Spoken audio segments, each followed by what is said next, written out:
a doutora Alicia Pedral Sampaio, tem Postdoctoral Research Fellow em córnea e refrativa pelo Cole Eye Institute em Cleveland Clinic, doutorado em ciências pela Universidade de São Paulo, na USP, residência de oftalmologia e fellow de segmento anterior, córnea, catarata e cirurgia refrativa pelo Hospital de Banco de Olhos de Sorocaba, e é preceptora de córnea e de cirurgia refrativa e catarata no pronto-socorro do Hospital Oftalmológico de Sorocaba.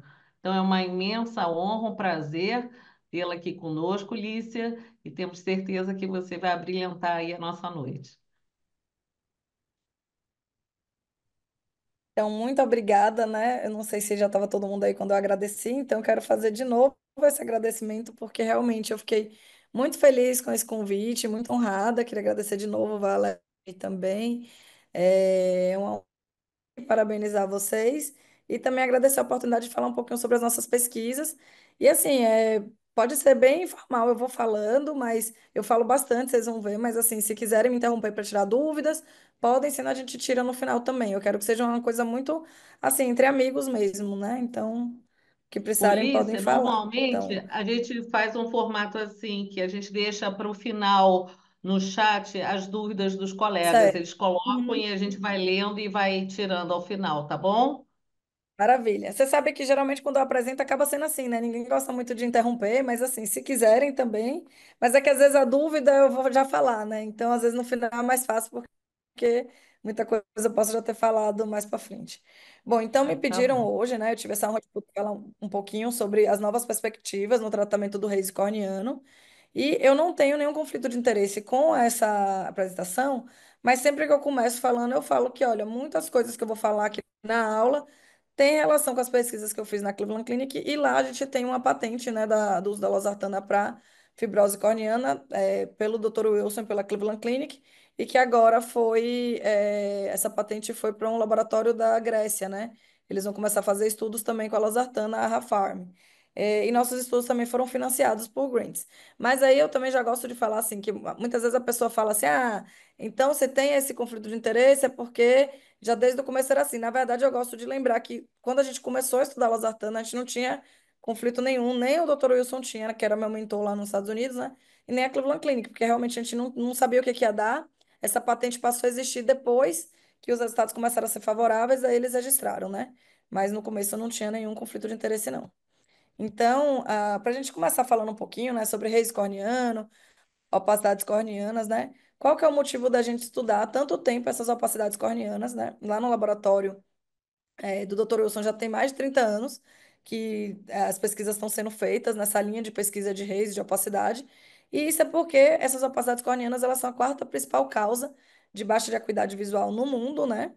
De acordo com a Organização Mundial de Saúde, e acomete mais de 4 milhões de pessoas no mundo. Então, assim, a gente que está ali na oftalmologia atendendo o paciente, a gente sabe que é uma coisa muito recorrente no consultório, né?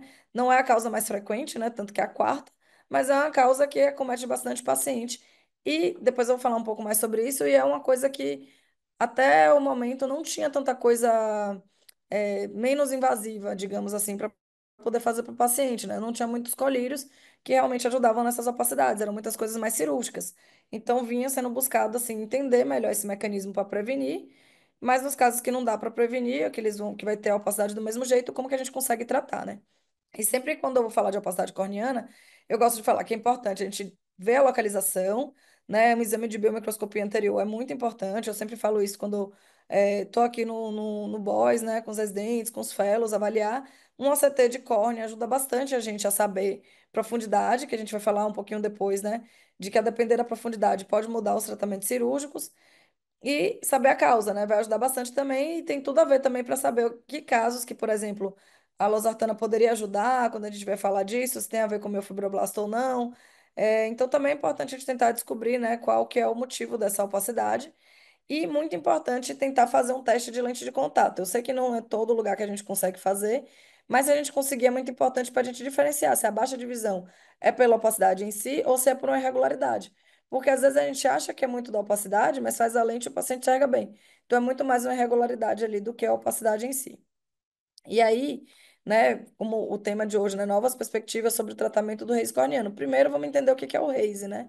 Esse Reis é essa opacidade que ela é um pouco diferente daquela opacidade mais densa. Ela, a característica desse Reis corneano mesmo, essa opacidade que, como a gente consegue ver nessa foto aí, tem umas áreas mais opacas, entremeadas por umas áreas mais claras, assim, que a gente chama de áreas de lacunas. E isso é exatamente porque tem a ver com onde tem os miofibroblastos e onde tem a reabsorção deles, né?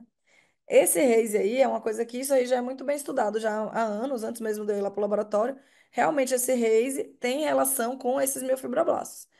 Os miofibroblastos são essas células, né? Tentando não ficar tão assim denso, né, nessa parte de ciência básica, mas é muito importante entender isso porque o bonito é que a gente aprofunda na ciência básica e vai refletir na nossa clínica, né? Nossa prática clínica.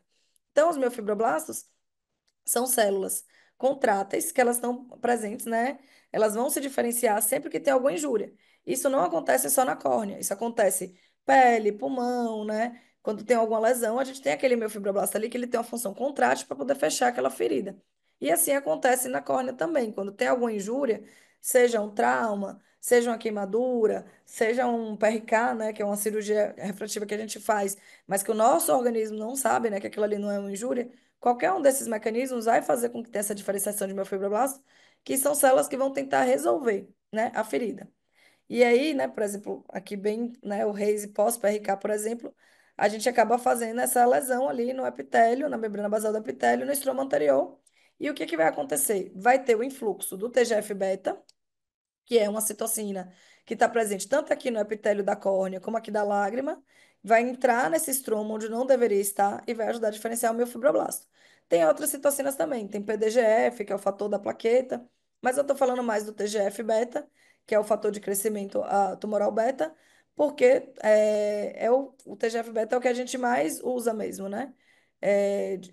Nesse Trough Growth Factor, né? E aí ele faz essa diferenciação dos fibroblastos, que vêm daqui dos ceratócitos, que são células que estão presentes normalmente na córnea, e dos fibrócitos, que vêm lá desde os vasos sanguíneos da medula óssea, nesses miofibroblastos. Qual que é o problema disso, né? Porque o meu fibroblasto ele não vai tentar regenerar a ferida, então ele é do bem, só que ele acaba sendo o vilão. E por quê? Porque quando ele vai fazer essa diferenciação, ele vai fazer depósito da matriz extracelular aqui, e aí, como vocês conseguem ver, aqui é um desenho esquemático, mas ele vai fazer de qualquer jeito. Tem um buraco ali, né? Seja pela queimadura, pelo trauma, pela cirurgia refrativa. Então, ele vai depositar a matriz extracelular ali, só que ele deposita de forma totalmente desorganizada, e aí isso faz com que baixe a visão, porque na córnea, as lamelas têm que ser muito bem organizadas, né, para a gente ter transparência e enxergar. Tanto que a gente aprende isso desde a ciência básica, no R1, né? Que os componentes da esclera e da córnea, o que diferencia é exatamente essa organização das lamelas, para um ser transparente e outro ser opaco. E além disso, para completar, o meu fibroblasto ainda tem uma transparência diminuída, ele ainda é uma célula um pouco opaca, porque ele tem uma baixa cristalina dentro dele, né? Então, esses miofibroblastos, a gente consegue examinar ele bem, né? A gente fazia vários modelos de injúria lá no laboratório e a gente vê que onde tem o RASE, tem esse vermelhinho, né? Que a gente marca nas imunohistoquímicas pela presença do SMA, que é o Smooth Muscle Actine, que é a actina do músculo liso tipo alfa, que é um marcador do miofibroblasto. E essas são as células dos miofibroblastos. Isso aqui não é desenho, isso aqui é uma foto das células, né, coradas lá, cultivadas no próprio laboratório lá da Cleveland Clinic. Então, a gente consegue ver realmente a presença dessas células nesses tecidos. E a gente consegue ver os marcadores na imunossoquímica, aqui o que eu falei, o SMA, né, que é dessa sigla. Então, o RASE, ele é igual ao SMA, que é igual ao meu fibroblasto. E aí isso ajuda a gente a ver as pesquisas mais para frente. Então, como eu já falei, causas de opacidade pode ser infecção, queimadura, cirurgias, distrofias, né, traumas. E sempre a gente avaliava tecidos com fibrose, como a gente vê aqui, essas fotos são de lâmpada de fenda de coelho, versus não fibrose, né, que é sem ter o RASE. E a gente faz sempre essa correlação, porque depois que a gente tira a foto, a gente usa aquela córnea ali, a gente prepara a lâmina, né, a gente que preparava no laboratório, e a gente fazia imunohistoquímica. E realmente, onde não tinha fibrose, onde não tinha RASE, não tinha SMA, e onde tem bastante RASE, tem o SMA. E por que que isso ajuda a gente? Por que que a gente estudava tanto isso? Somente para buscar um tratamento? Também, a gente, né, sempre queria tratamento para poder ajudar os nossos pacientes, mas também para a gente entender por que que isso acontece e como que a gente pode evitar, quais são os fatores de risco. Então, por exemplo, aqui mesmo nessa imagem a gente tem que o controle não tem nada desse vermelhinho, desse SMA, que é o miofibroblast, né, que é o RASE. Quando tem uma lesão de 4,5 dioptrias nos coelhos lá, não tinha. E quando tinha uma lesão de 9 já tinha bastante miofibroblasta. Ou seja, isso mostra pra gente que o quê? Uma lesão mais de alta intensidade, né? 9 dioptrias, a gente acaba ablando mais ali no estroma, faz muito mais energia, muito mais influxo de TGF-beta, das citocinas, diferencia muito mais o miofibroblasto. Nesses casos aqui não tinha mitomicina, porque a gente estava estudando o que que acontecia no modelo sem mitomicina, né? Na prática, a gente coloca a mitomicina e a gente sabe que a mitomicina ajuda a gente muito, né? Até casos que a gente vai tratar esses graus mais limites, né? Que já são mais elevados, se a gente usar a mitomicina, muitas vezes a gente consegue manejar sem desenvolver esse RASE, mas a gente tem que saber que é um fator de risco. Por isso que muitas vezes a gente tem que conversar isso antes com o paciente e ver todas as outras coisas que podem ser fator de risco também. Outra coisa que é muito importante é estudar, por exemplo, a membrana basal do epitélio. E aqui a gente tem a laminina, o pelecan, o nidogênio e o colágeno, que são os componentes dessa membrana basal. E quando a gente estudava, a gente via que lesões mais intensas também, como essas lesões de 9 dioptrias, os componentes da membrana basal, às vezes eles não voltavam ao normal depois. Por exemplo, o pelecan. A gente via que ele ficava sempre meio desorganizado, sem formar uma linhazinha contínua, como está aqui, ó, no controle e no 4,5, né? No controle e no 4,5. E além disso, ficava ainda mais posterior. Ou seja, talvez esses espaços, esses, entre aspas, buracos aqui, deixassem sempre ter um influxo de um TGF-beta. E por isso formar o RAISE, entendeu?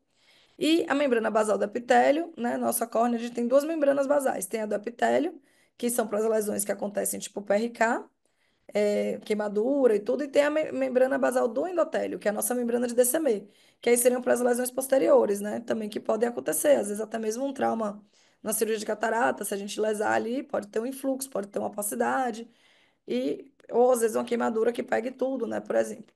E aí, de novo, esse desenho esquemático, né, que a gente já mostrou, eu gosto de mostrar várias vezes, porque eu acho que vai fixando os conceitos, mas aqui entrando, né, PDGF, TGF-beta, diferenciando nos miofibroblastos. E aqui é um desenho esquemático do que acontece de forma normal na nossa córnea, que não necessariamente vai ficar ruim, vai dar um raise. Isso é o que acontece, por exemplo, um processo cicatricial pós-PRK inicial. O paciente às vezes tem aquele rasezinho bem transitório ali, com 2 semanas pode estar começando, 4 semanas é o pico, e ele vai embora sozinho. Quando dá 2 meses, quando dá umas 6 semanas, 8 semanas que deu 2 meses, ele vai embora, porque tem um próprio mecanismo de upper regulation ali, da regulação dentro da córnea, que faz com que aumenta, né, a membrana basal da epitélio cicatriza, para de ter o influxo, como baixa o influxo do TGF-beta, aumenta o influxo da IL-1, que é uma interleucina 1, e ela faz a apoptose do miofibroblasto e aí repovoa ou fica com menos ceratócito, mas fica sem miofibroblasto. Então volta a transparência. Então por isso que mais para frente, quando a gente for falar da losartana também, às vezes tem gente que às vezes me manda mensagem e fala assim: ah, olha, eu fiz uma cirurgia de um PRK de um paciente, tá com Reise. E tem um mês, eu já tô desesperada, já quero colocar losartana. Eu falo, não, com um mês ainda é muito, muito recente para colocar, porque a não ser que mais para frente a gente descubra que realmente a losartana pode ser profilática, a gente tenha mais pesquisas embasando isso, não precisa colocar, porque com um mês deve sumir. Vamos esperar, vamos dar tempo ao tempo, vamos acompanhando. Às vezes com 2 meses já sumiu mesmo, porque é um Reise tranquilo. Diferente do Reise, que preocupa mais a gente, que é aquele Reise tardio. O paciente vinha bem, estava ótimo, volta com 5 meses, um raise absurdo, horrível, que aí é um raise que às vezes realmente ficou mais persistente, um pouco do mal mesmo, né? Que daí tem relação com os miofibroblastos e a gente vai falar deles também.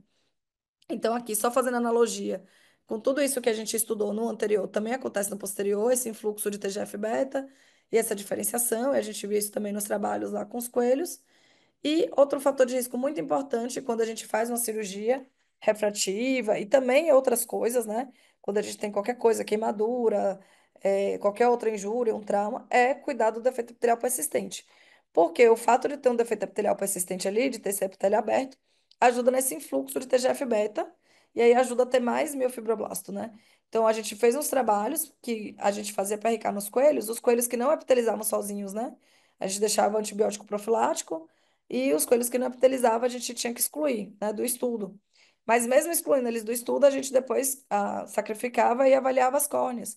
E aí, esses coelhos que tinham defeito epitelial persistente, né, que não epitelizavam até 7 semanas, quando a gente ia estudar eles, a gente via que eles tinham muito mais miofibroblasto, né, que a gente vê aqui com o marcador do SMA, muito mais do que os coelhos do mesmo tempo de sacrifício e tudo, e a mesmo tipo de injúria, a mesma intensidade, ou seja, o fato de ter tido um defeito epitelial ali persistente fez muito influxo. Então, por que que isso é importante? Porque quando a gente está avaliando um paciente pós-PRK, a gente tira a lente ali com uma semana, tem que estar epitelizado. Se não tá, a gente já tem que ligar o alerta e otimizar esse tratamento, ver o paciente de perto, pensar em tudo para poder epitelizar para não dar um raise, né? Então, por exemplo, a gente vai pensar, ah, será que não é herpes? Às vezes o paciente não tem histórico, dá para fazer um teste terapêutico, começar uma ciclovir, em dose terapêutica mesmo, 2 gramas dia, e às vezes o paciente responde e era herpes, e o primeiro acometimento foi pós-cirurgia.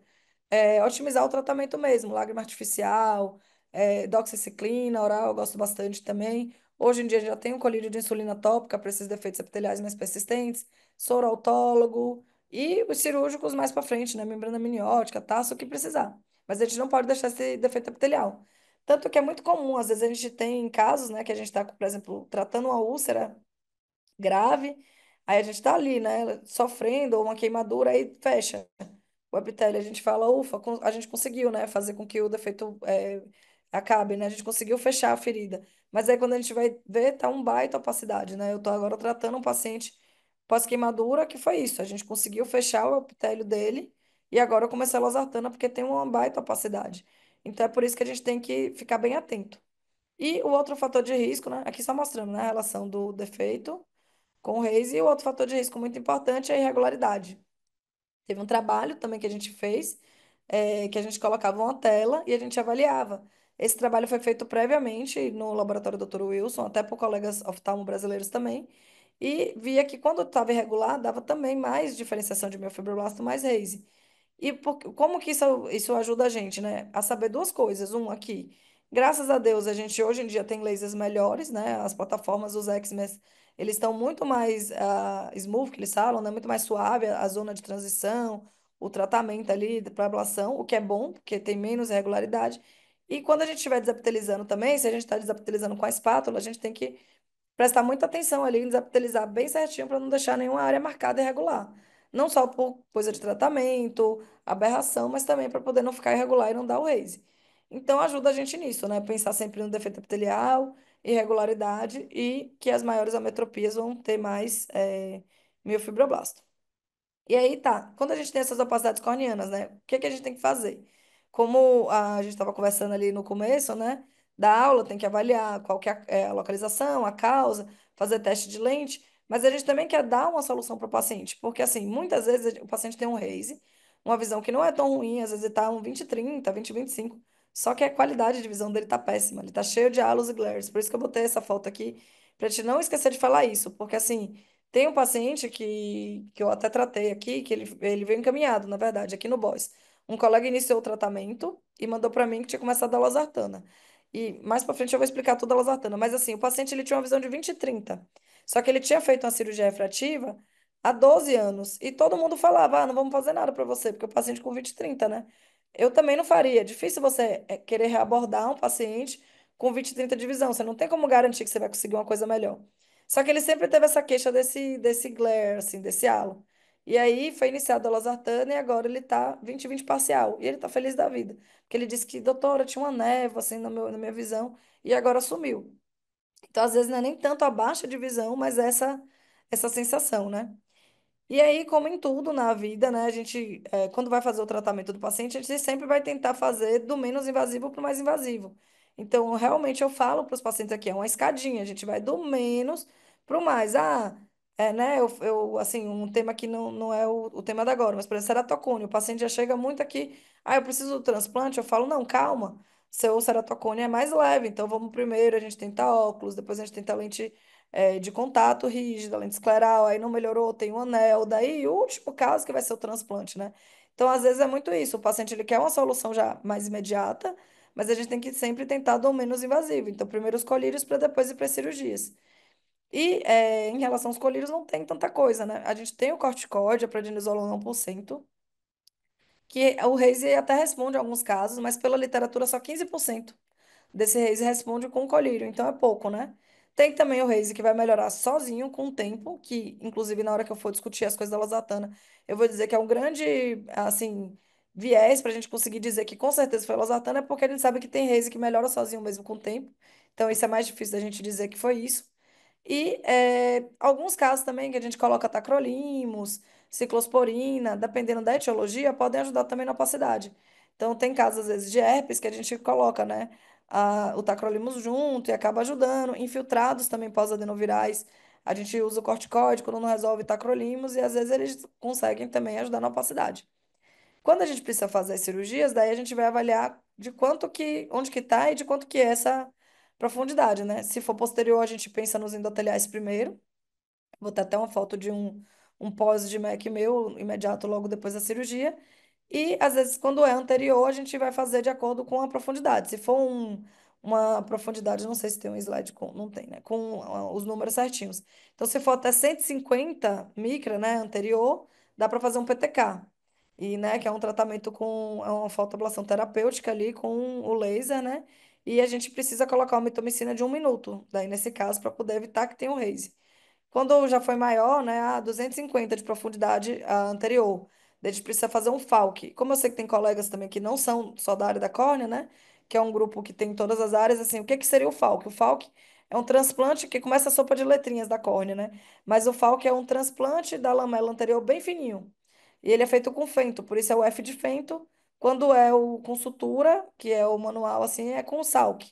Mas quando é o FALC, é o Femto Second Assisted keratoplasty, né? Lamellar keratoplasty. Então, a ceratoplastia lamelar anterior assistida pelo fento e sem sutura. Então, é essa foto aqui que tem aqui, essa aqui. Então, a gente faz uma capinha, né? Bem fininha, de 250, coloca uma lente de contato depois e aí não bota nem sutura para o paciente.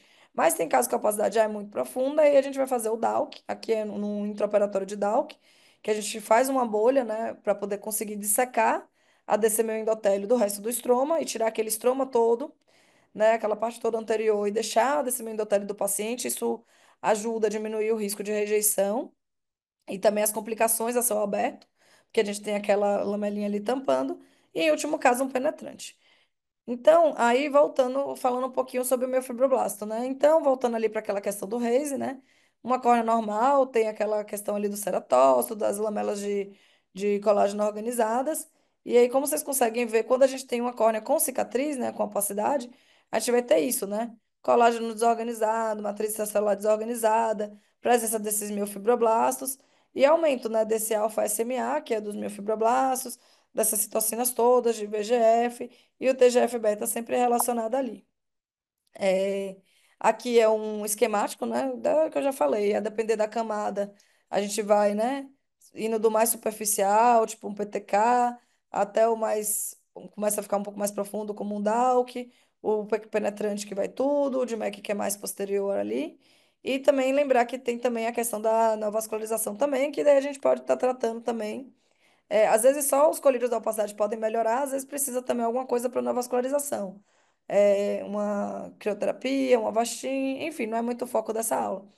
Mas aí aqui, quando a gente vai avaliar esses trabalhos, né, o que que a gente tem de terapias novas, né, para essa cicatriz de córnea? Então, a gente tem o corticoide, né? Que, como eu falei, não responde para todos os casos, responde principalmente se for logo precoce. A mitomicina C, que é maravilhosa, né? Que a gente usa 0,02%, né? Tópico no intraoperatório ali, profilático, para prevenir o RASE, nos nossos casos, né? De PRK. Aí, um pouco já mais controverso, né? Vitamina C, agentes anti-VEGFs para neovascularização, como a Avastin, por exemplo. E aí, pensando nisso, né? Assim, para a opacidade em si, para o Reis, não tinha tanta coisa, porque o corticoide só ficava em 15%.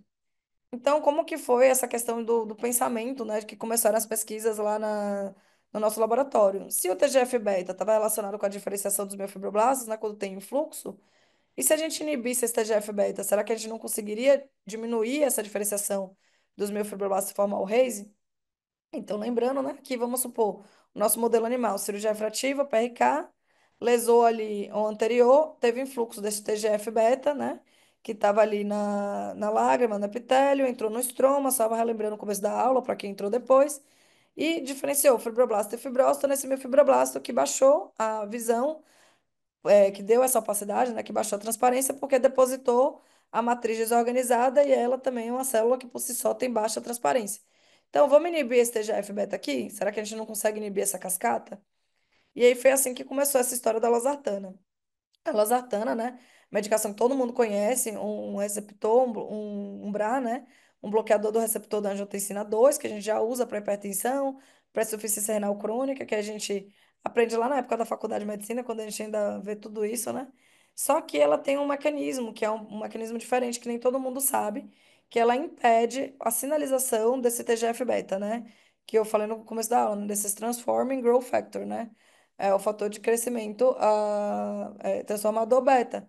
Isso porque ela consegue fazer essa inibição da ativação desse sinal ERK e aí faz com que tenha esse mecanismo. Aí o Dr. Wilson, né, contando os bastidores aqui, já que a gente está entre amigos, na verdade ele estava assistindo fibrose do pulmão, uma aula no congresso, eu acho, pulmonar, e viu que o pessoal estava fazendo uns testes com losartana tópica. Aí ele pensou, ah, será que então, já que o meu fibroblasto é igual, né?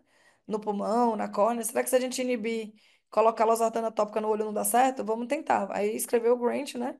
Para poder conseguir fazer essas pesquisas e foi quando eu fui para a Cleveland Clinic que tinha essa pesquisa. Então eu comecei lá fazendo outros trabalhos, avaliando cicatrização pós-DCM-torrex, mas logo depois veio essa pesquisa da losartana.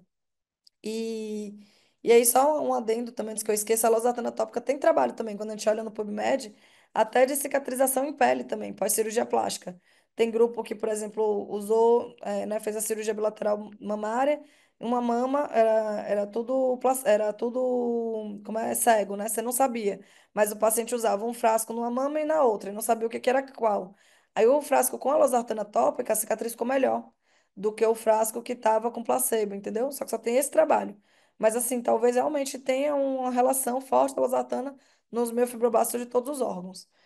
Mas aí voltando, né, para a córnea, a gente começou fazendo esse trabalho, a gente fez primeiro de Decimetorrex, porque já era o modelo animal que eu já tinha estudado antes, né, que era da tese do meu doutorado, e a gente já sabia, né, que o pico era com 4 semanas, eu já fazia sempre padronizado essa Decimetorrex de 8 milímetros, que eu fazia o marcador, daí eu fazia a cirurgia no coelho, tirava desse meu endotélio, e aí a gente avaliou, né, fazer losartana tópica e losartana oral para os coelhos e o placebo.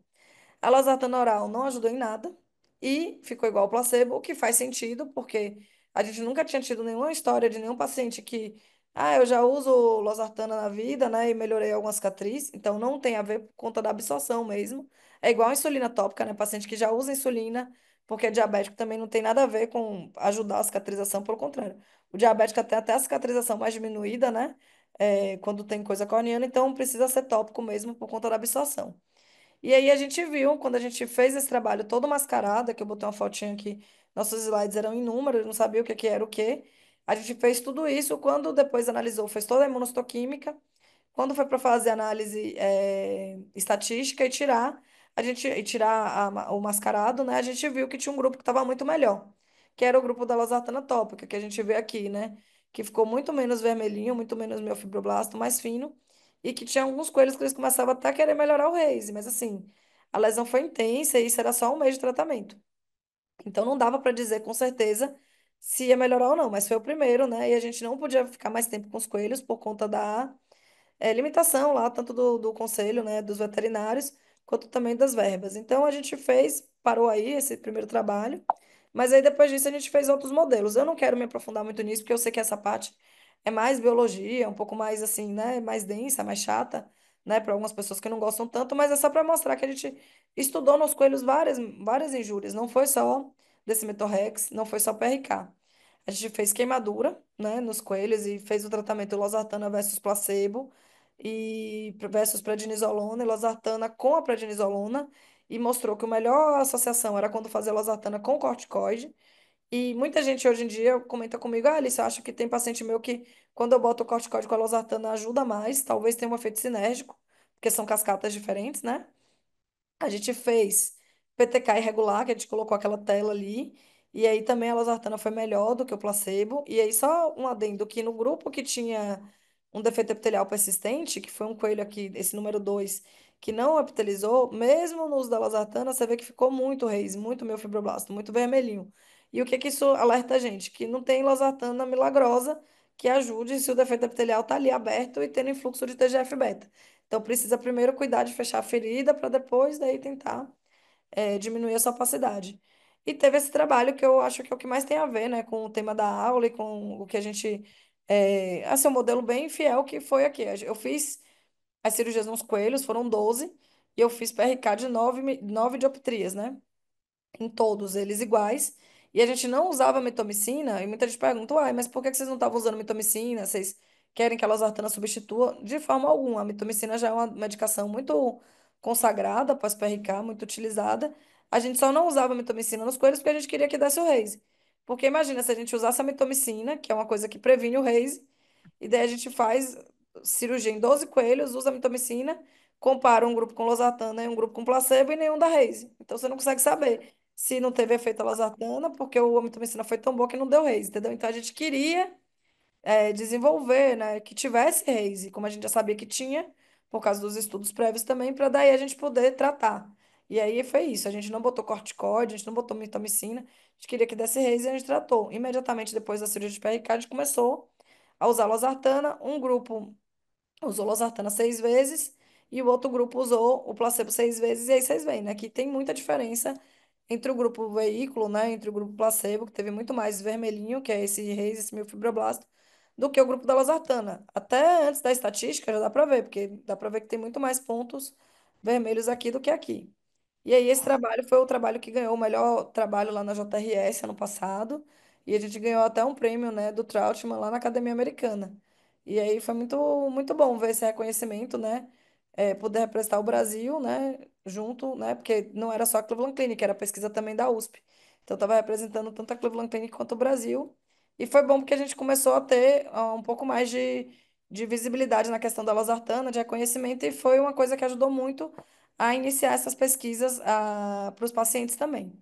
E aí, assim, só para finalizar, esse foi o último, finalizar essa parte, né? Esse foi o último trabalho que eu fiquei envolvida lá no laboratório, que a gente fez várias incisões nos coelhos também, também mostrou que o grupo da losartana dava menos RASE do que o grupo placebo. E o grupo placebo ficava com os epitélios mais espessados, sabe? A gente até fez uma análise, não teve análise estatística diferente, mas a gente viu uma hiperplasia, assim, uma cicatrização mais feia, digamos assim, no grupo placebo mesmo, né?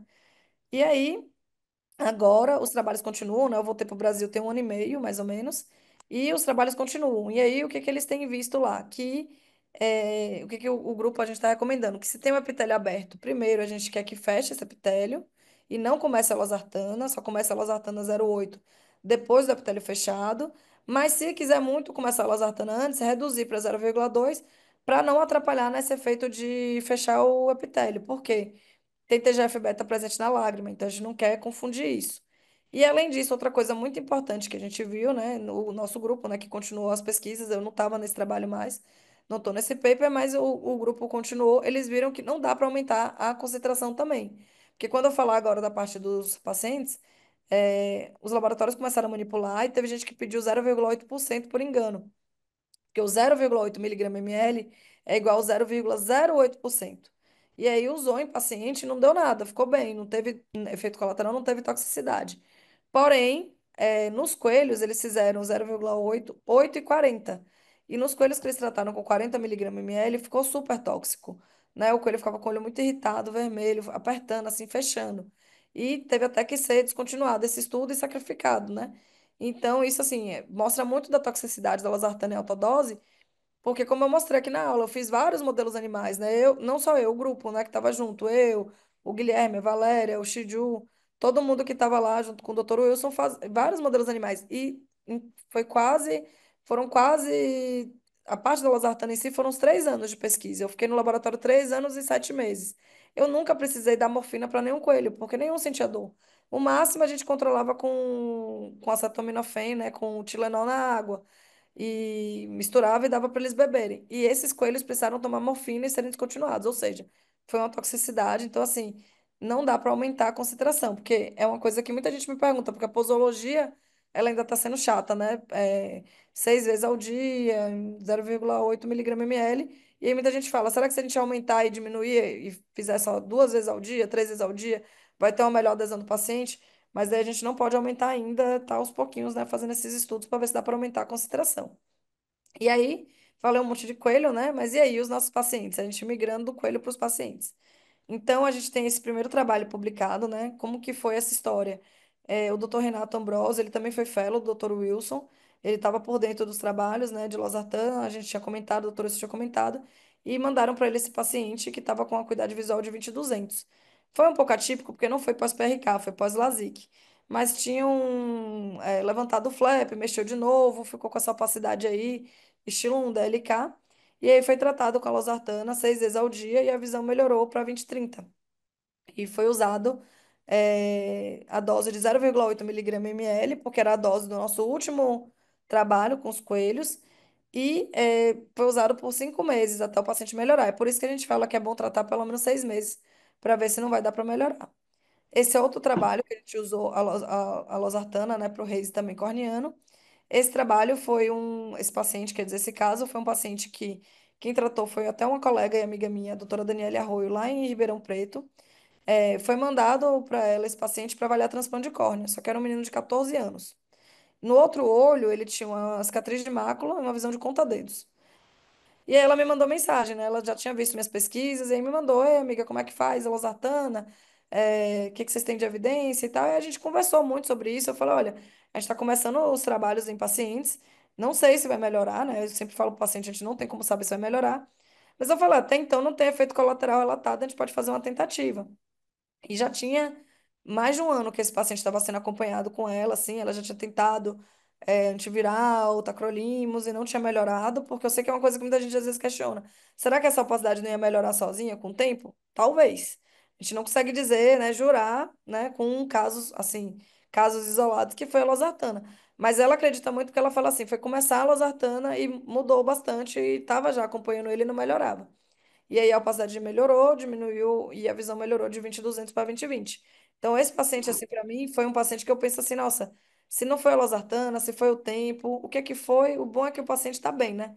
Paciente que às vezes poderia ter, né, sei lá, evoluído e alguém ter feito um transplante com alto risco de rejeição, criança jovem, né? Graças a Deus ele está bem, tá? 20/20 ela está acompanhando. Tem esse trabalho publicado também, que foi de losartana após crosslinking. Geralmente o crosslinking não é o mesmo mecanismo de miofibroblasto, não tem diferenciação de miofibroblasto, é uma diminuição dos ceratócitos. Então é uma opacidade, é um raise mais leve, benigno, que geralmente vai melhorar sozinho com 1 ano. Então, geralmente, quando me mandam casos, eu falo, olha, para esses casos não precisa fazer losartana, porque vai melhorar sozinho, mas tem alguns casos pós-crosslink que ficam com raise. Hoje mesmo eu vi um que o Dr. Arce me mostrou, que foi um paciente que ele disse que tinha 2 anos de tratamento pós-crosslink e estava com raise grande. E aí ele fez o tratamento e melhorou bastante. Não tem mais raise central, né? Sumiu e já tinha 2 anos com esse raise tardio. Então a gente não sabe se a losartana, nesses casos, que é um raise mais tardio, se não pode ter tido tipo um desvio da rota ali e por isso ser um caso que vai conseguir né, agir e melhorar, né, nesses casos também. Mas a gente não sabe exatamente se o crosslink tem alguma coisa relacionada com o miofibroblasto, porque até então os estudos não mostravam. Só se for algum caso assim que desviou. Tem mais outros casos, assim, são muitos, né? Eu botei alguns na aula aqui. Esse é um de ceratite neurotrófica também, tratada pelas colegas Marina e Cris, lá do Mato Grosso, também do Sul, lá em Campo Grande melhorou bastante. Tem esse caso da minha conterrânea, a doutora Patrícia Marbach, da Bahia, que era uma úlcera fúngica e melhorou bastante o Reis com o passar do tempo. De novo, né? Não dá para dizer que foi só a losartana, se esse Reis não ia melhorar também com o tempo, né? É difícil dizer, mas são muitos casos, né? A gente enviou para publicação agora uma série de 3 casos pós-herpes. Então, são outros 3 casos, não só do Brasil, tem um caso que foi tratado lá, nos Estados Unidos também por uma corneóloga que melhorou enfim, a gente sempre recebe alguns casos, mas assim, como eu falei, a gente precisa, né, de um estudo agora, a Farm comprou os direitos, né, da patente lá para poder fazer um estudo multicêntrico maior, e a gente está com uma série maior de casos aqui no BOS também, para a gente conseguir comparar mais casos, para poder saber se realmente é a losartana que ajuda ou não. Então, quando a gente pensa assim, o que que tem de novo, né, de cicatriz de córnea, né, para defeito epitelial persistente, para neovascularização, para opacidade, o que que a gente tem chegando, né? Tem para defeito epitelial persistente, né, de novidade, a insulina tópica, o uso, né, ainda da dose ainda um pouco controverso, Tem gente que trata uma unidade internacional por ml, tem grupos que tratam 10, tem grupos que tratam 25, pode usar até 100. O uso de 4 vezes ao dia, né? Tem os fatores de crescimento, que é o Cenegermin, que está aqui em cima, né? O Oxervate, o tópico NGF, só que é caríssimo, é o preço de um carro mesmo, assim, fazer esse tratamento. Já é caro nos Estados Unidos, imagina assim, para a gente aqui, então é uma coisa que eu ainda acho muito fora da nossa realidade, mas que tem resultados bons também para fechar esse defeito epitelial. Para a cicatriz de córnea, né, nesse trabalho que foi até o Dr. Wilson que escreveu, ele já coloca, né, tanto os corticoides, né, como a prednisona 1%, mas também o uso da losartana como prevenção, talvez, né, dessa fibrose e também tratamento de uma fibrose já pré-estabelecida. Para neovascularização, a gente tem bastante coisa também, tem tanto os Avastins da vida, né, o bevacizumab, como tem esses outros sunitinib, axitinib chegando, corticoide também, tem aquelas injeção de mitomicina no vaso, mas também não é o tema da aula, mas que também é um pouco ainda controverso, que tem que ser feito com muito cuidado, porque já tem relatos de colegas que às vezes, quando vai fazer, né? Se acabar extravasando ali, pode ir para a câmara anterior e aí o olho vai acabar entrando em fitizes. Então, muito grave, muito sério, eu não faço, eu acho que precisa de, né, estar com mais experiência, mais trabalho para fazer. E tem para as distrofias de endotélio, só trazendo um pouco aqui de o que tem de novidade e tal, para distrofia de endotélio também tem duas drogas que estão sendo estudadas na verdade elas são inibidores da ROCK-nase, são o mesmo mecanismo, que é tanto o netarzudil, que nos Estados Unidos a gente chama de Ropressa, está sendo comercializado nos Estados Unidos, como o ripazudil, que é o do Japão, né, daqueles estudos do Kinoshita, que é comercializado como Glanatec. Elas são drogas também em off-label, por quê? Porque elas estão liberadas no Japão e nos Estados Unidos como drogas para o glaucoma, usado 4 vezes ao dia. Desculpa, usado 2 vezes ao dia, de 12 em 12 horas. E aí, quando é para poder tratar essas distrofias de fluxo, essas alterações, daí faz um uso off-label de 4 vezes ao dia. Porém, os trabalhos mostraram que se não tem uma injúria prévia, não funciona. Então, seria um caso assim, de um paciente que foi submetido de um EC, que também é sopa de letrina, para quem não é da córnea aqui, só para explicar, é uma Decemetorrhexis without endothelial keratoplasty, ou seja, um Decemetorrhexis sem o transplante de córnea endotelial, ou DSO, que é Decemetorrhexis stripping only, DCM stripping only, desculpe, que é só tirada da DCM. São duas siglas, dois grupos diferentes que ficam vendo qual que vai ser o nome correto, mas é para a mesma coisa. É retirar, por exemplo, paciente com fluxo muito inicial, fazer uma cirurgia, fazer uma retirada de 5 milímetros centrais ali daquelas células gutatas ali no meio, e aí faz até com uma ultrata invertida. Não é com aquele Sinski invertido como eu fiz nos casos dos coelhos, né? Porque eu estava fazendo a Decemetorrex estilo a que a gente faz antes de fazer um DMEC ou um DISAEC. Essa não, essa é só aquela retirada central e aí o uso desses colírios ia fazer uma ajuda aquilo para aquilo ali migrar essas células normais, né, da periferia para o centro. Mas ainda precisa de mais estudo também, ainda é um pouco controverso. E o grande ponto é que tem efeito colateral esses colírios. Tem uns efeitos que eles chamam de Honeycomb Syndrome, que são cistos subepiteliais, assim, que acaba baixando a visão um pouquinho após o uso desses colírios e também verticillata. Eu cheguei a ver, né, lá no Bascom Palmer, eu estava acompanhando uma MESC um dia, eu cheguei a ver paciente com verticillata pelo Ropressa.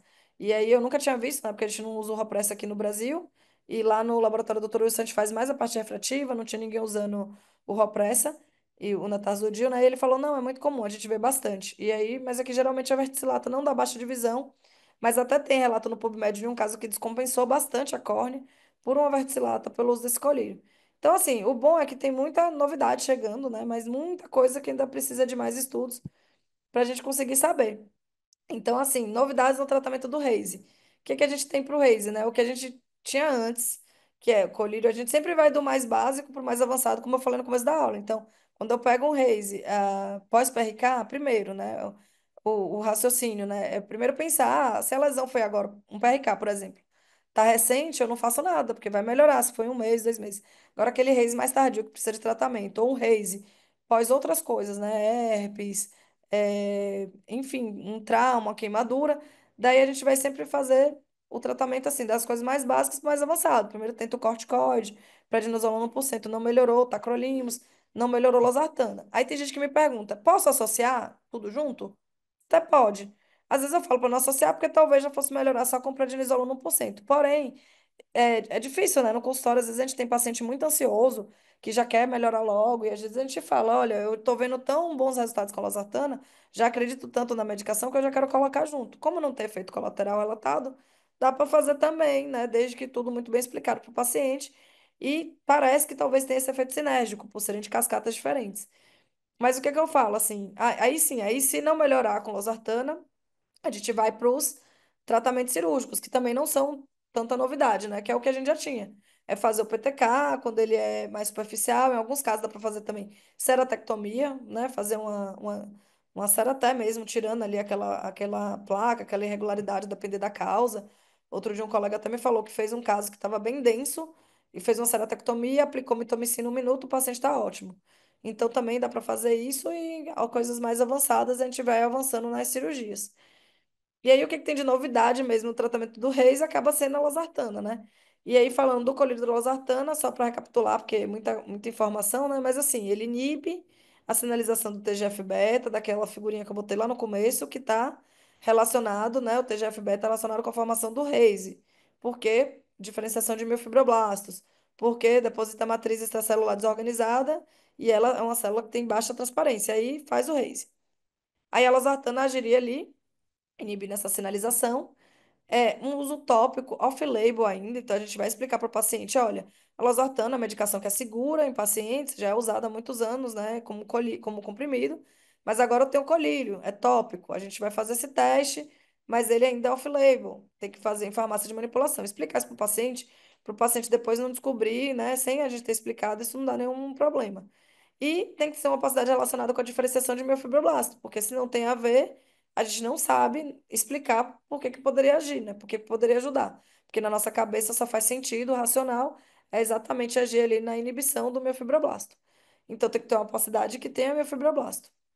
O uso é 0,8 miligramas ml ou 0,08%. Antes eu nem botava esse 0,08 para não ficar confuso. Mas como muita gente às vezes fala com algum laboratório que manda o porcento, é só para saber que na verdade 1 miligrama ml é 0,8 mesmo. Esses dois zeros é só quando é o porcento.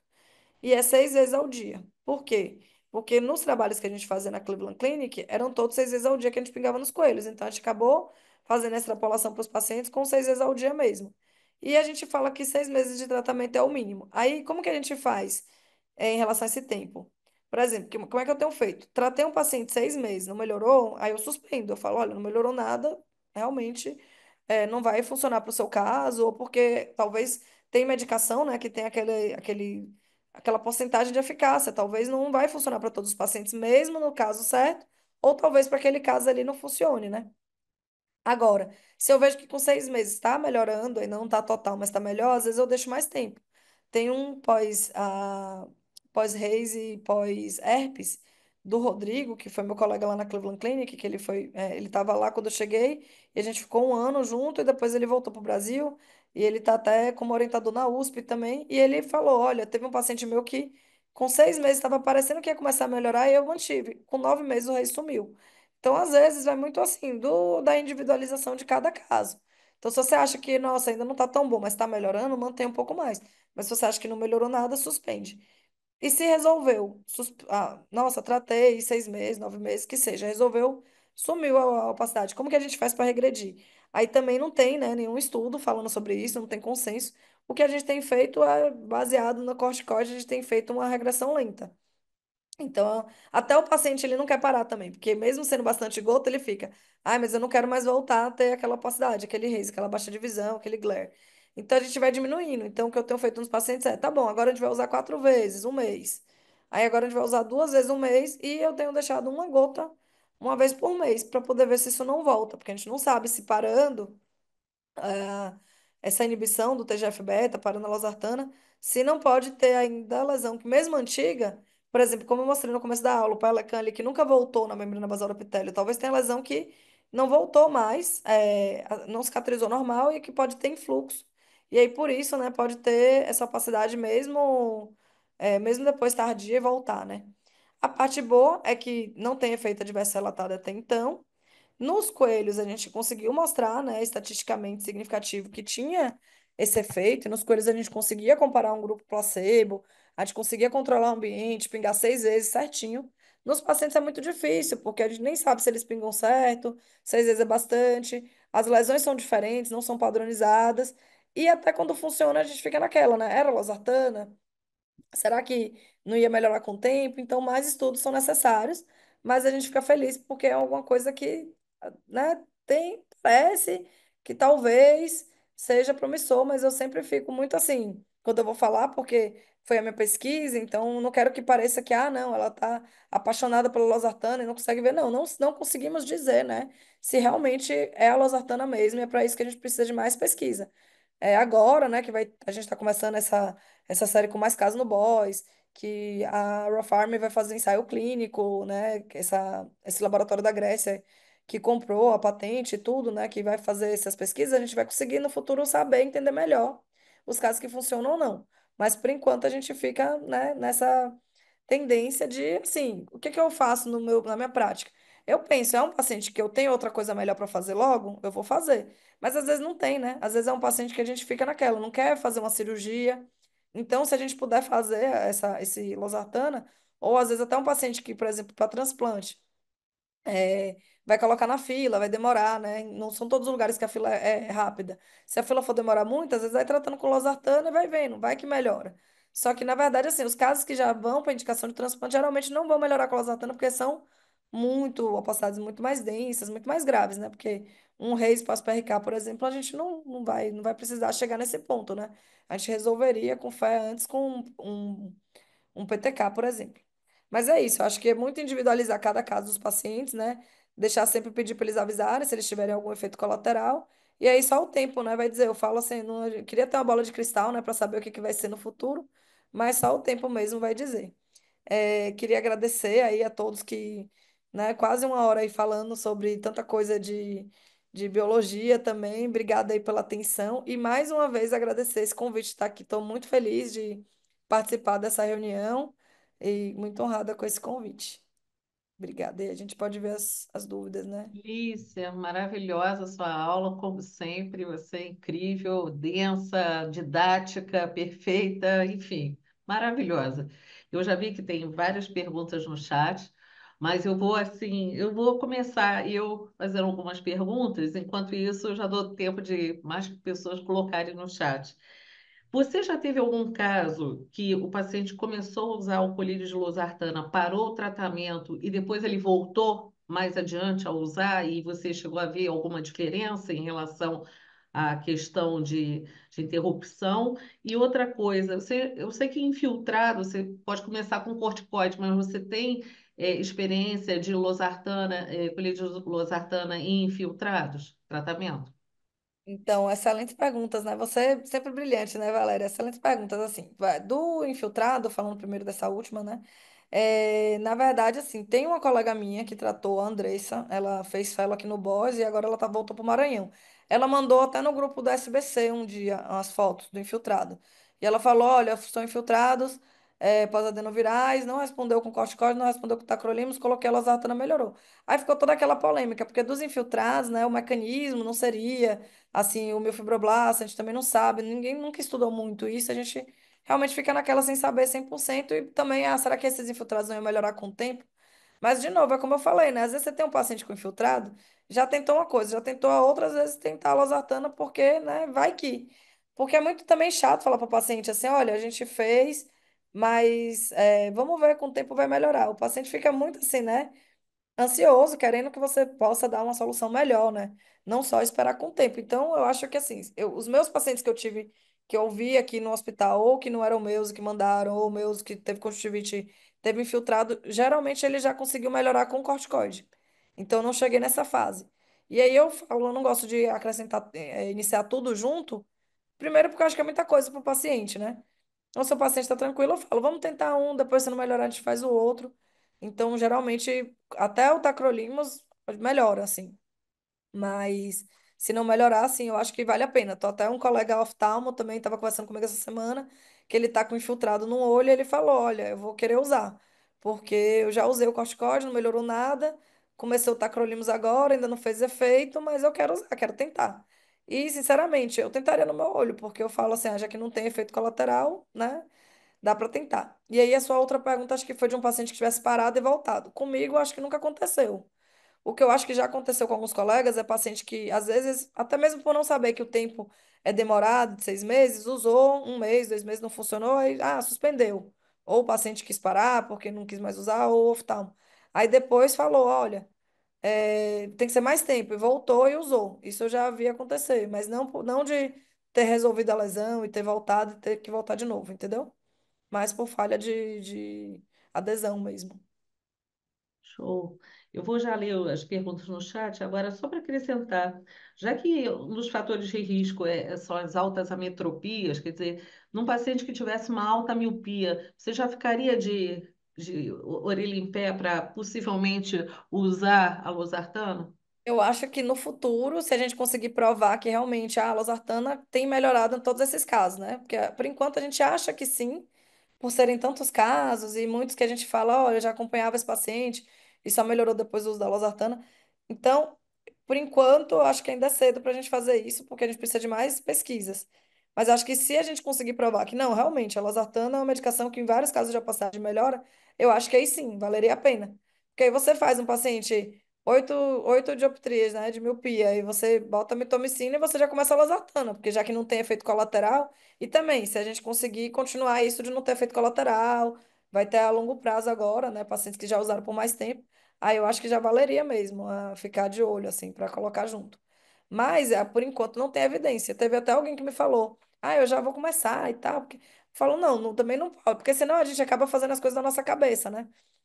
Não tem evidência para a gente começar sem ter esses estudos ainda. E você pode até estar fazendo com que o paciente, né, gaste mais ou confunda ele acaba não usando as medicações que ele tinha que usar, porque ficou medicação demais.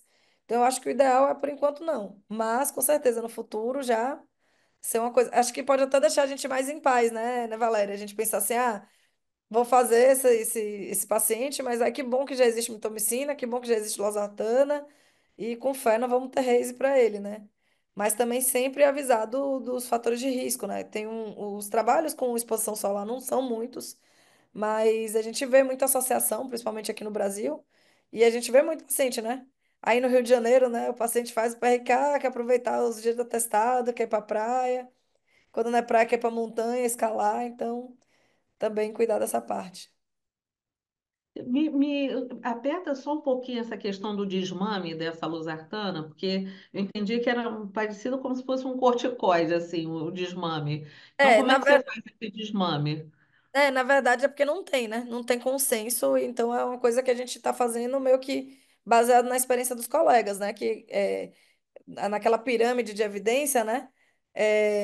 A opinião do especialista está ali embaixo, né? No que a gente deve levar em consideração, mas é que a gente não tem nada melhor, a gente não tem ensaio clínico disso, né? A gente só fez os trabalhos nos coelhos, a gente não tem meta-análise, então é a opinião do especialista. Então, pela opinião que eu tenho visto dos colegas, dos casos que eu tenho, a gente tem feito esse desmame estilo corticoide.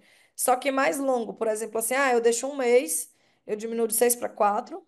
Aí fica um mês, aí no outro mês eu diminuo 2 vezes, depois eu deixo uma vez. E quando eu começo a fazer esse tratamento, geralmente eu peço o paciente vir logo, né? Por exemplo, comecei a losartana, aí eu peço para ele voltar em um mês para ver se tá tudo ok, se ele tem alguma queixa. Mas depois disso, eu falo para ele, vem daqui a 3 meses. Porque eu sei que não adianta eu ficar mandando ele vir com 2 meses, 3 meses, 4 meses, porque não vai ter melhora da opacidade. Então só vai deixar ele ansioso e eu ansiosa, porque querendo ou não, a gente fica querendo ver alguma coisa ali. E nos trabalhos dos coelhos a gente via isso. Que primeiro tem a alteração a nível ah, biomolecular celular, para depois ter o efeito na lâmpada de fenda.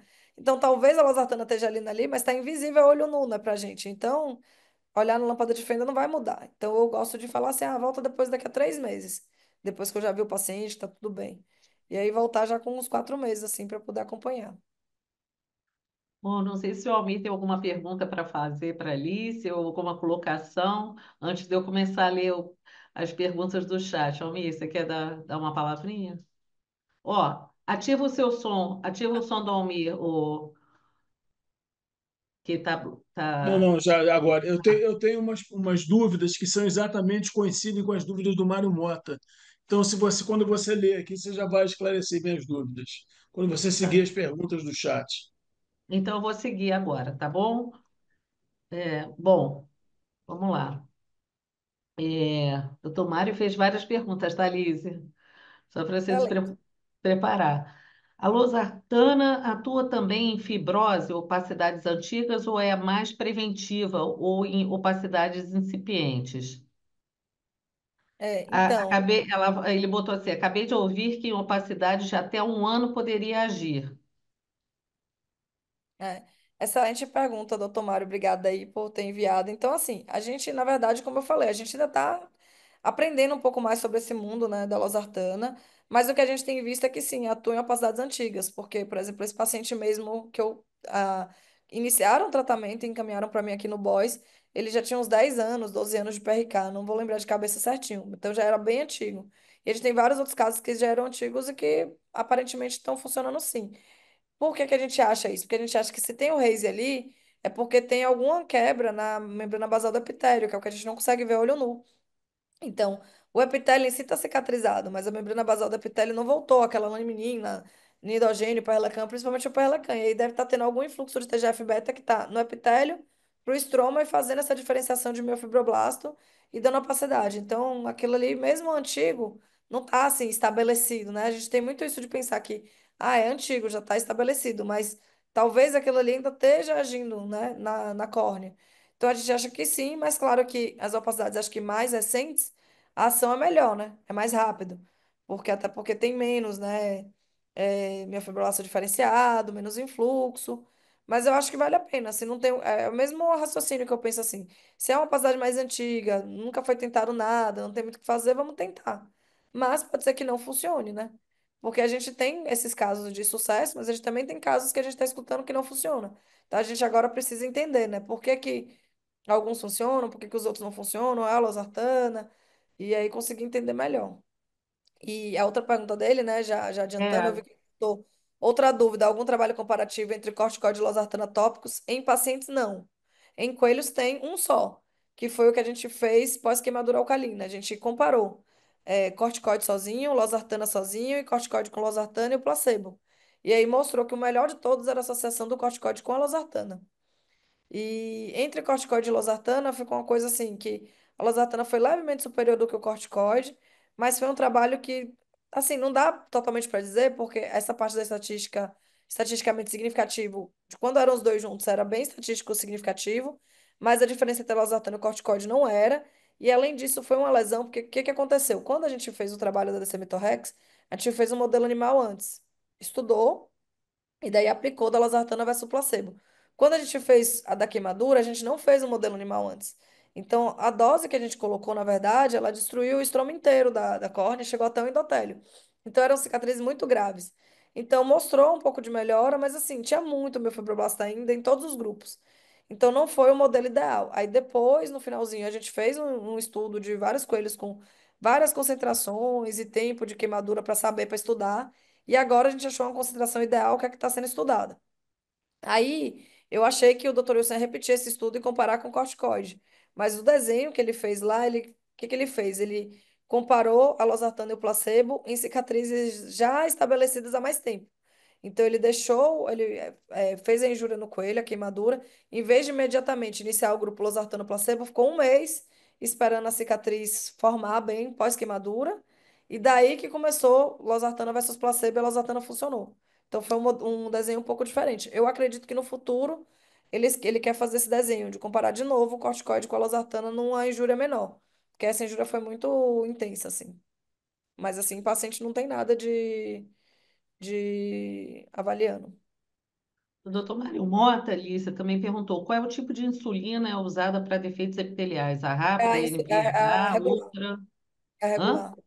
A A insulina regular. regular, que é A usada. doutora Mariana, Tem gente que faz essa diluição no consultório, né? Eu até vi em algum grupo, alguém estava falando que faz, por exemplo, uma unidade internacional por ml, dilui, acho que usa o Cistane junto, algum colírio sem conservante. Eu não tenho nenhuma experiência em fazer diluição, né?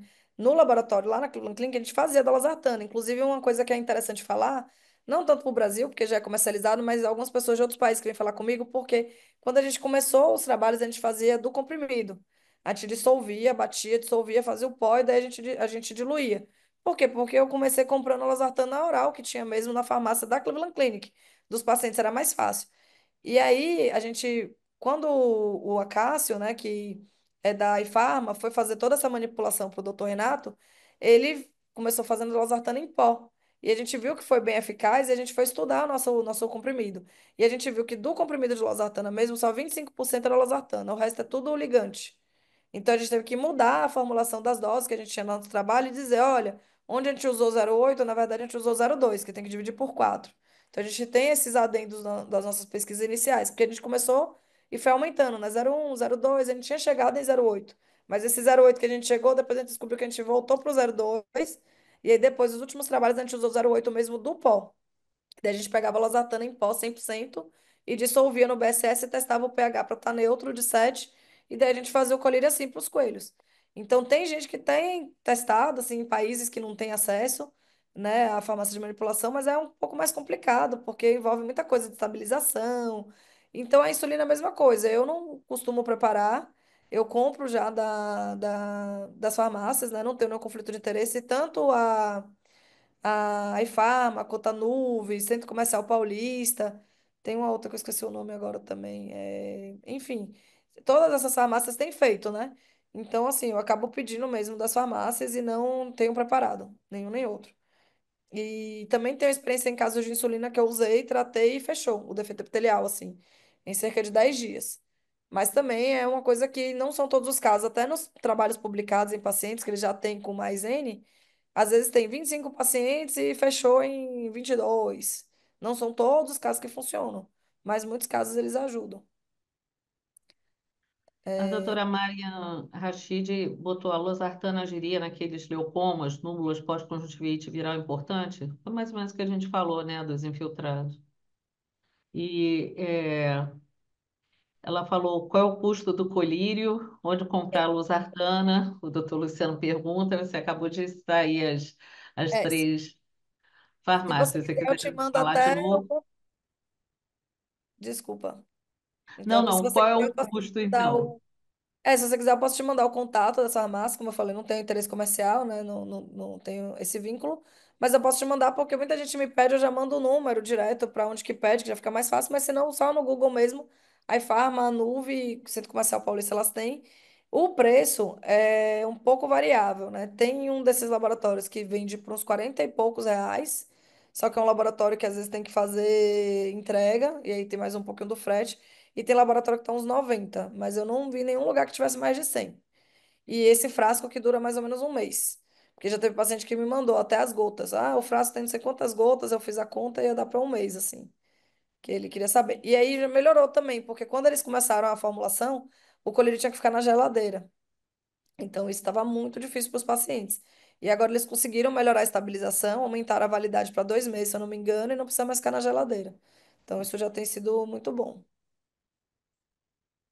Bom, por enquanto não tem mais nenhuma pergunta. Não sei se Eu tem queria mais fazer algum uma colega. pergunta.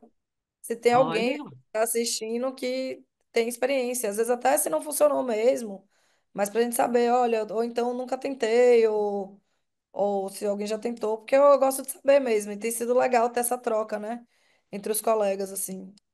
Bom, então, agora então a doutora Alicia que está colocando, se algum colega já tem experiência ou já tentou, por favor, coloque aí no chat para a gente poder, enfim, responder para a doutora Alicia. Se não tiver, provavelmente ninguém tem tido ainda a experiência. É que é uma É, coisa muito nova e também às vezes é difícil aparecer, né, no consultório. Eu agora estou vendo mais casos porque o pessoal tem me encaminhado para isso mesmo, sabe? Então, alguns pacientes não são nem meus que eu achei, às vezes vem encaminhado, até mesmo aqui no BOS, né? A gente atende, né, tem fellow, tem residente, então às vezes tem paciente que os próprios fellows me chamam, assim, às vezes do SUS também, olha, tem esse caso aqui, será que a gente pode começar? Agora a gente vai começar o tratamento também. Mas tem sido legal, porque às vezes como eu falo, né? Sempre que eu dou essa aula, eu falo assim, olha, a gente precisa de mais pesquisa para dizer. Então, por isso que eu falo, a gente precisa de mais pesquisa para dizer se é ou não, e eu sempre faço isso com a ressalva, porque pode ser que a gente descubra no futuro que a losartana realmente não funciona em todos os casos, ou não funciona nesses casos ou outros. É uma coisa que a gente está fazendo tentativas. Às vezes pode nem ser a losartana, alguma coisa que seja prima da losartana e tudo mais, né? Então, assim, eu fico com muito ressalva para não falar assim, ó, ela disse que funcionava, usei e não funcionou. A gente não está prometendo nada, né? Aliás, com os pacientes eu sempre sigo aquela do inglês, né? O under promise over delivery, né? Promete menos e entrega mais. Assim, eu sempre falo, olha, não sei, vai que. Mas tem sido legal porque na Escras agora eu encontrei o doutor Mazota, que ele faz bastante pesquisa de crosslink, né? E ele falou: Nossa, Alice, eu tô com uns 9 casos que melhoraram, não sei o quê, de várias causas. E aí, de vez em quando, eu encontro o pessoal. E tem uma colega do Chile que falou: Tô com 5 pacientes que melhoraram. Ou então, tem colegas que às vezes falam: eu tenho um daqui do interior de São Paulo. Ele falou: Nossa, vários casos que melhoraram. Eu falei: Me manda as fotos, né, pra gente poder ir comparando, botar na aula. Ele, não tirei nenhuma, mas melhorou. Tô, tipo assim, às vezes então é difícil, porque nem todos os casos a gente tem documentação. Às vezes até eu mesmo, esse paciente que melhorou de 20/30 para 20/20 foi super difícil conseguir bater a foto dele, porque o Reis era muito discreto. Só que tinha essa melhora na tabela, né, e da visão dele também. E aí não era só para pesquisa, é o paciente ficar feliz, esse que é o objetivo, né? Mas pensando em pesquisa, a gente precisa de mais documentação, assim. O Mário Mota falou que já iniciou, mas tem só 2 meses, então ainda está em observação, tá? E já estão. Tem uma outra pessoa aqui, deixa eu ver, que está usando em um paciente, a Andrea Arinelli, já usou num paciente Bom, com opacidade de córnea, né? Deixa eu ver, peraí. Um paciente com opacidade corneana após úlcera de exposição e observou grande melhora. ai, que bom, André, eu fico feliz, né? Como eu falei, às vezes a gente não consegue dizer se realmente não ia melhorar com o tempo, se foi a losartana, mas eu fico sempre feliz de ver esses casos, principalmente porque, como a gente está aqui entre amigos, a gente fala, né? Quem vê o close não vê o corre, porque foram tantos, né? Tanto trabalho lá na Cleveland Clinic pingando esse colírio. Eu ia de final de semana, porque não importava se era sábado, domingo, pingar colírio nos coelhos de 2 em 2 horas.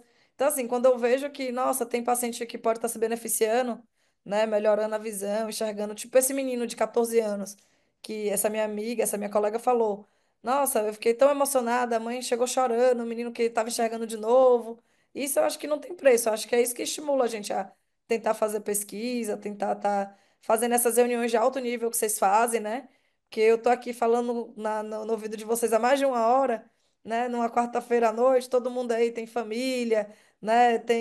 Tá cansado pós-trabalho, mas eu acho que é excelente, né? Essa iniciativa do doutor Almi, da sua também, né? Meus pais até falaram, nossa, eu já assisti várias aulas deles, são ótimos, assim, vocês estão há tanto tempo, assim, incentivando, né? Ciência, essa troca. Eu acho que é exatamente por isso, porque a gente está sempre ali. Às vezes a gente. E é difícil, né, se atualizar de tudo. Tem muita coisa nova, graças a Deus, chegando, muita tecnologia nova, laser, aparelho, e tudo. Então, essas reuniões são muito boas para a gente, né, saber, olha, tem isso aí. Então, se tem um paciente, já aprendi como é que trata, ou se não está inseguro, né, mas manda uma mensagem, ou encaminha para um colega que seja da subárea da córnea para tratar. Então, né, tudo para a gente, tudo isso que a gente faz, essas coisas extras, né? Pesquisa, congresso, esses eventos, é tudo com o objetivo só, né? Da gente poder melhorar mesmo no que a gente tem a oferecer. Então, vocês estão de parabéns mesmo. Fiquei feliz de estar tendo essa honra de fechar essa sessão aí. Doutor Márcio Andrade disse que está fazendo 2 pacientes, mas também está observando, tem mais ou menos 2 meses. A Andrea, que falou há pouco, que falou que não sabia se foi a losartana, mas que houve melhora e observou depois de 4 meses de uso de losartana. E é o que a gente E tem visto mesmo, viu, Andréas? Eu não tenho visto nenhum caso que melhora antes de 4. Então, eu até falo para o paciente, eu falo, olha, não desiste. E muita medicação na córnea é assim, tá? Tacrolimus demora para fazer efeito, sabe? Tem que ter um pouco de paciência. Eu falo, não desiste. Tem que usar pelo menos os 4 meses, porque nos primeiros 2 meses não vai fazer nada. Então você tem que continuar usando, e aí depois de 4, 6 meses a gente avalia. O único caso que eu vejo, que às vezes é um pouco antes de 4 meses, criança. Tem um colega que tratou uma criança de 5 anos, que foi um pouco mais rápido, que é a menor idade também que a gente tem, de tratamento relatado. E pós-herpes também teve um caso que foi com 2 meses. Mas de forma geral é 4, 5, 6 meses mesmo. Então tem que ser resiliente, tem que prescrever e falar ao paciente, volta em 3 meses. E aí vai levando, porque os casos realmente só melhoram com 4, 6 meses, assim. e Mas a que gente bom que sabe, foi né? eu. Isso. que paciente que já tentou tudo, já tentou corticóide, outras medicações, por que não tentar algo antes de partir para uma cirurgia? Né? Mal não vai fazer, como você falou, nessa dosagem mal não vai fazer, né? Então, acho que é uma tentativa super válida. E eu acho que agora acabaram as perguntas. A Alicia super gentilmente disponibilizou o contato dela aqui para, Podem enfim, mandar. E algum se eu colega demorar de que responder, pode queira, mandar de novo, viu, gente? Às vezes eu alguém perco que as queira, mensagens. ela já botou aqui no chat o contato dela e depois ela me passa e eu passo no grupo o contato aí dos locais onde pode ser adquirida a losartana, não é isso? E é isso, eu acho que a gente está encerrando com chave de ouro, com a cereja do bolo, como eu falei no início, você jovem, promissora, uma jovem mulher aí, nordestina, que está fazendo acontecer, não levantando nenhuma bandeira, mas a meritocracia aí, no seu caso, é totalmente justificável. Você, como sempre, brilhante, e agora eu estou passando aí a bola para o Almir, para ele como dono aí principal, nosso capitão, encerre com chave de ouro aí esse ano, que foi realmente muito, muito especial, e que o Almir faça o encerramento desse ano aí com a sua presença brilhante aí, só agradecendo, gratidão pela tua disponibilidade e por tanto conhecimento. Obrigado, Lícia. A Lícia não é uma promissora, ela já é uma realidade, né? Já Com certeza, com já tá, certeza. já se cristalizou. Não, muito obrigado. Você realmente fez um fecho aí do ano muito legal. Eu acho que esse já é o sexto ano, né, que a gente faz essas reuniões e o feedback sempre é muito bom, os colegas gostam. Eu acho que a gente tem trazido pessoas assim com conhecimento enorme que sabem transmitir esse conhecimento, como você, mas é uma coisa assim, não sei, parece que é uma coisa mais amistosa, não, é leve. Você fala, eu falei mais de uma hora, passa rápido, entendeu? A gente não sei, a gente conseguiu, a gente não, né? Os colegas que todos que prestigiam a gente, é um ambiente muito bom e sei lá, parece que ficou uma coisa, além de ter um teor científico alto, ficou uma coisa simpática também, que não tem um peso assim de obrigação de nada. Então, sou muito grato a você, imagino que todos também que te assistiram, e agora nós vamos carregar as baterias aí para voltar no ano que vem tentando manter o nível, né? Muito obrigado, Lícia, espetacular. Gostei Muito muito. obrigada pelas palavras, né? Vocês foram incríveis, assim, né? Com tudo que vocês falaram, eu fico muito feliz mesmo de escutar isso, de poder representar, de poder participar. E é isso. Obrigada demais. Um feliz ano aí, feliz Natal, que um feliz ano novo para todo mundo. No próximo, eu quero encontrar todo mundo presencialmente aí também. Obrigada pelo convite. E Com é isso. Vamos certeza. fazer alguma coisa presencial aqui no Rio ano que vem, Aham, maravilha, né? maravilha. Tô dentro Vamos já. ver, vamos Mas ver. obrigada. Obrigada mais uma Obrigado. vez. E você também, Valéria, presença feminina aí também, que nos orgulha também. É E aí, isso aí. obrigada mais uma Olha vez. Você já tem só, 6 anos, né? Excelente. Não sabe tá indo, né? Agora a gente vai dar folga para todos os colegas. Agora vem mês de dezembro com fraternizações, amigos ocultos e tudo mais. Então agora a gente dá um respiro, férias, e provavelmente a gente agora volta em março para todo mundo chegar cheio de gás aí, com vontade. E o nível ficou muito alto agora depois da sua apresentação. Vamos tentar manter aí esse nível, não é isso? É isso Obrigada. aí. Obrigada a todas as mensagens do chat também, todos os colegas também. Obrigada, gente. E podem mandar mensagem aí. E se eu não responder, manda de novo. Tá, joia. Então, boa noite a todos. Almir, termina aí com o seu boa noite, tá? A gente vamos voltar ainda a falar, mas já de antemão, feliz Natal, feliz Ano Novo para todos. Né? Espero que vocês continuem nos prestigiando também no ano que vem e nos outros que vão seguir. E está encerrada a sessão. Muito obrigado, Lídia. Boa noite. Boa Obrigada. noite. Até a próxima e bom final de ano para todo mundo aí.